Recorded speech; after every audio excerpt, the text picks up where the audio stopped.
வணக்கம். இது டெரா நேச்சுரல்ஸ் இயலின் ஸ்பரிசம். கோங்குரா இலைகள் இது எவ்வளோ டேஸ்ட்டாக இருக்கோ அதே அளவுக்கு ஹெல்த் பெனிஃபிட்ஸும் இருக்குது. இந்த கோங்குரா இலைகளோட நன்மைகள் என்னென்னு பார்க்கலாம் வாங்க. இந்த கோங்குரா இலைகளில் இரும்பு சத்து அதிகம், நோய் எதிர்ப்பு சக்தியை தூண்டும், ஜீரணத்துக்கு நல்லது, இதயத்துக்கு நல்லது, உடல் எடையை குறைக்க உதவும், சருமம் மற்றும் முடியை ஆரோக்கியமாக வச்சுக்கும், பிபியை கட்டுப்படுத்தும், உடலில் இருக்க நச்சுக்களை வெளியேற்றும்.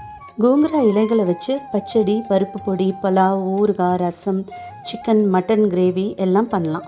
ஏற்கனவே நம்மளோட சேனலில் கோங்குரா பலாவ், கோங்குரா பச்சடி எப்படி பண்ணலான்றதை பதிவு பண்ணியிருக்கேன். லிங்க் கீழே கொடுத்துருக்கேன், செக் பண்ணி பார்த்துக்கோங்க.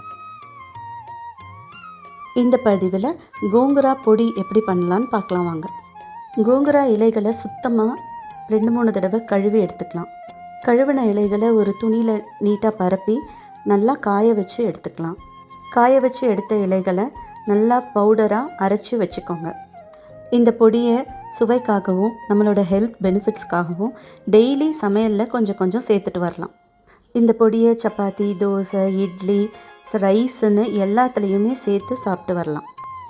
ஒரு தடவை ட்ரை பண்ணி பாருங்கள்.